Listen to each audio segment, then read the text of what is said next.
What about our marriage, Clark? Naisipan mo na bang balikan ako? Sabi ko na nga, be, alam ko namang hindi mo ako matitiis. Pabalik na sa atin ng daddy mo. Diba? Diba? Salamat. Salamat ka.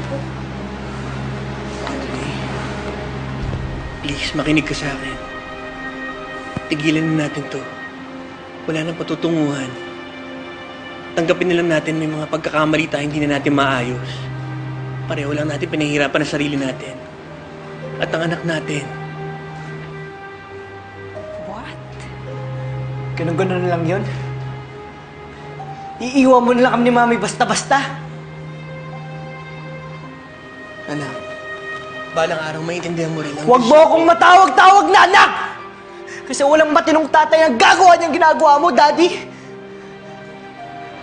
Tristan, huwag mo namang pagsalitaan ng dati mo na ganyan.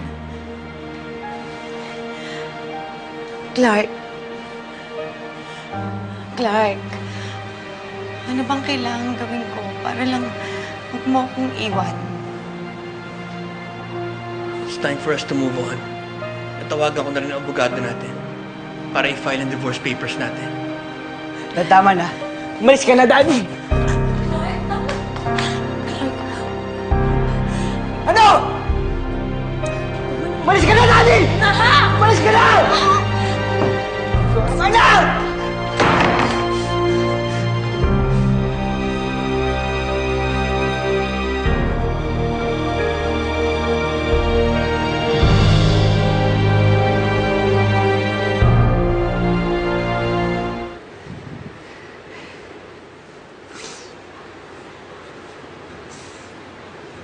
Bakit mo naman kasi kailangan pagtaboy ng daddy mo?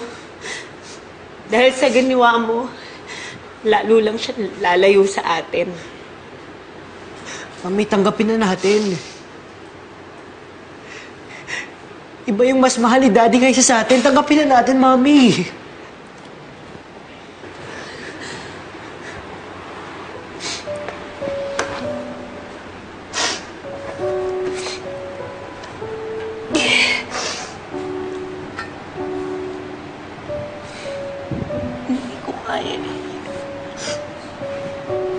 Hindi ko kaya. Hindi ko kayang mawala ang daddy mo. Kailangan ko siya, anak eh.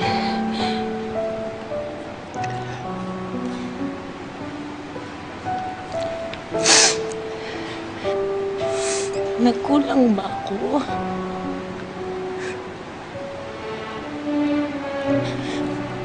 Buong buhay ko inalay ko sa pamilyang to.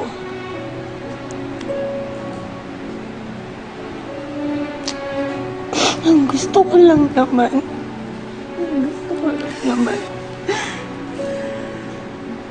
Mabuo tayo.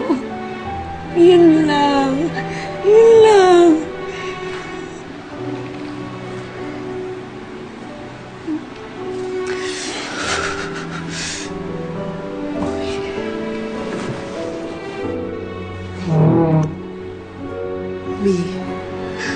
Mami, huwag mo sisihin ang sarili mo. Hindi ka nagkulang.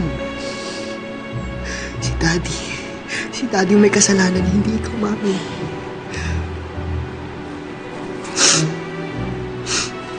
Mami, tama na. Ha? Hindi naman kita iiwan. Mahal na mahal kita, Mami. Hindi kita iiwan.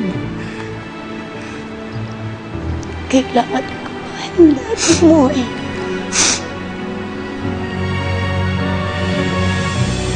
Thank you.